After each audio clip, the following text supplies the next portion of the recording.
All right, let's talk about frameworks. So early on in this course, we were talking about all these security metrics and how to calculate them, expected minimum of security, RSI, and in the work that we've done, I sort of just provided certain numbers on probabilities, losses, and so forth. And if you have those numbers, then the metrics are great. But the problem with these metrics is that the numbers on which they rely upon are often difficult to calculate. They regularly depend on figures that aren't readily available, like what is the actual probability of suffering a loss, and what is the loss amount? How much money do we actually lose if we suffer a security attack? So, given this reality, where it can be really hard to quantify these metrics, frameworks present an alternative, and their alternative is pushing to the side this notions of how you could actually properly quantify expected losses. So pushing to the side the first step in the risk management process that we talked about yesterday, or in the last video. Frameworks say, let's just look at the process of managing cybersecurity. Let's look at what the best practice should be, structure this in a way that is can be communicated to the higher levels of management, but also can be implemented by IT specialists. And so this is done without sort of paying any regard to what the actual loss values could be, what the probability is associated with an attack occurring. So it sidesteps the difficult issue of doing the quantification. So let's look at what we mean by framework. This is an early framework that is still widely used. It's called the critical security control. So it's a list of 20 high-level controls that an organization has been recommended to adopt. So it starts with things like, number one, an inventory of authorized and unauthorized devices, but it also includes sort of high-level things like malware defenses, wireless access control, the data recovery capability. And so each one of these, if you sort of go through and look at the controls, they get more specific and become more concrete in the recommendation. But the basic idea behind the framework is, here's a list of 20 good things. If you can actually achieve and have some coverage for each of these 20 controls, then you're probably in pretty good shape. So do you see what I mean by how the process is emphasized and the notion of what's the likelihood of loss, what is the amount of loss? These questions just aren't answered by the frameworks, nor are they really even being tried to answer.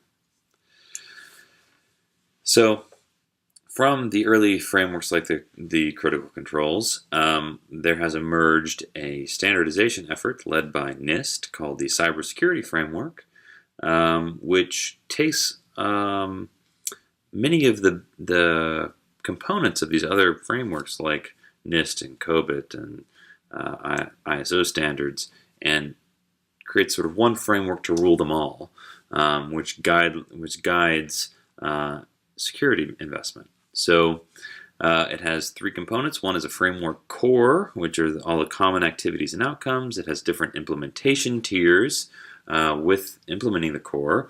And then finally, we have a framework profile, which is sort of where each organization can sort of look at the framework and what the core activities and outcomes are, and they can set their own implementation strategy and level.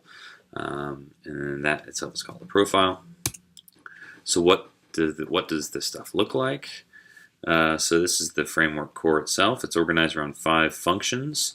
One is identify, to protect, detect, respond, and recover. Okay, so that's sort of at the highest level. You have these 5 functions, and then within those functions, the trees keep branching out. So you have categories within the functions. So within the identify category, you have things like asset management, business environment, governance, risk assessment, and risk management strategy. And even within those categories, there are particular subcategories. So if we look here, just within the identify function and the asset management category, we see all these various subcategories. So some of these are, like the first one pulls straight from the critical control. Physical devices and systems within the organization are inventories. So you need an inventory of devices. Software platforms also need to be inventoried. External information systems are cataloged. So we can see that they sort of go through and give individual categories, subcategories for what particular control should be. And then on the rightmost side there, you see all the various particular frameworks where these recommendations are being made. Just carrying on, you have, from the protect example here, we have access control category. Within that, you have subcategories for identify that identities and credentials are managed for authorized users. Physical access to assets is managed and protected, and so is remote access. So it sort of logically steps through all the aspects of security controls that need to be considered. So that's one part of the framework, the core functions. And then within that, we have sort of orthogonal to it is the implementation tier strategy, where you can decide to what extent you are going to actually implement each of the components of the framework. So there's a partial implementation where you don't really do any formalized risk management. There is risk informed, which is that you're at least aware of translating some of these controls into the language of risk management. And sort of the higher levels of performance are to be repeatable, which means you actually have a formal risk management policy in place. It's used throughout the organization. There is some external collaboration to feed the risk management. And then finally we have adaptive, which is sort of the holy grail, according to this framework at least, which is that you adapt your practices based on prior experience. So you actually go through and do the feedback from the risk management data that's been collected from watching the adoption of these controls. So NIST tries to get all organizations to at least get to level 2, and then they leave it to the organizations to decide if they actually need to get to levels 3 or 4. And here's a sort of high-level diagram that shows how they envision their framework fitting in here. So you've got 2 triangles here.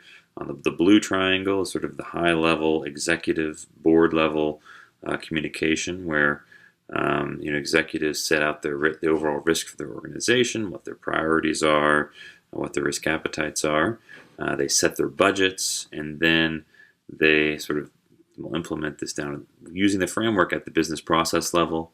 But what's interesting is that you have this other triangle on the bottom, which is sort of the implementation level.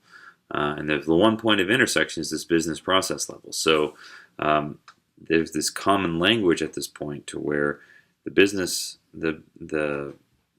at the executive level can understand that the processes, how things should be implemented, and then those can be taken down into the organization to actually fit in the technical aspects of the framework and then get implemented, where the rubber hits the road.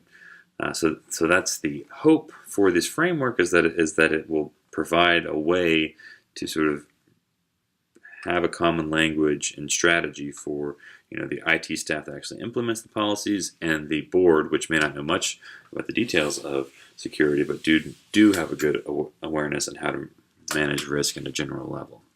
At least that's the hope. So what are some of the use cases for this framework? Well, the first 2 we'll discuss are sort of what's envisioned by the framework designers. One is to sort of enable a review of the existing cybersecurity practices within their organization. So they say, while this isn't going to replace a risk management process, this high-level functions will provide a concise way for senior executives and others to distill the fundamental concepts of cybersecurity risk. So this is the identify, detect, protect, respond functions. So those, it is true that this categorization is useful, and the language can be rapidly grasped by all levels of the organization. It helps assess how identified risks are managed, how the organization stacks up at a high level against the existing standards and guidelines. So this can also help an organization answer questions like, how are we doing? So you can now answer it by saying, well, we've got, pretty good compliance on identification. We have four of the five categories we have some coverage on, but one of them we don't. So it sort of provides this common language for potentially answering this question of how you're doing. Now, I must say, again, there's no real reference in this framework itself to how do you identify what the sort of magnitude of risks are, to quantify losses, this kind of thing. It's implicit in this framework saying you need to do it, but it doesn't say how. And so it's not always translated. So you can figure out how you're doing by trying to extend this framework to your organization. You can also use it to actually establish or improve the program you have in place, right? So essentially what this does is it provides a guideline for how all the different components that you need to consider within your organization. And they have a 7-step plan where you essentially prioritize which controls matter, you create a profile, you do a risk assessment, and then you sort of try to move towards from your current setup to what you would ideally like to have within your organization. A third use case and is one that has been frequently echoed to me in my conversations with chief information security officers, is that this framework provides this common language for communicating requirements with stakeholders, and it enables the boards and high-level executives in an organization to communicate in a way that lower-level employees can understand, and vice versa. So this is really good. Now, NIST further is hoping to try to get this to go beyond an organization. So if everyone's using the framework, then suddenly they can have conversations about, various particular subcategories and how each organization is approaching the problem. So this, if widely adopted, could mitigate some information asymmetries that exist between firms, because they could now talk about what they're doing in their defensive efforts. So, to conclude the discussion of frameworks, I'll say that what they do is rather than try to compute metrics for what would be a cost-effective investment, they formalize best practices into this hierarchy and help organizations think about how they can implement a cybersecurity strategy. So it's useful, but I would say it's orthogonal to the metrics that we've discussed. So I'll leave this as a question to you. So, given that we have these frameworks, which seem to be widely adopted by organizations, and we have metric-based approaches, which are less widely adopted, how do they relate? Can they coexist? And should they? We'll discuss that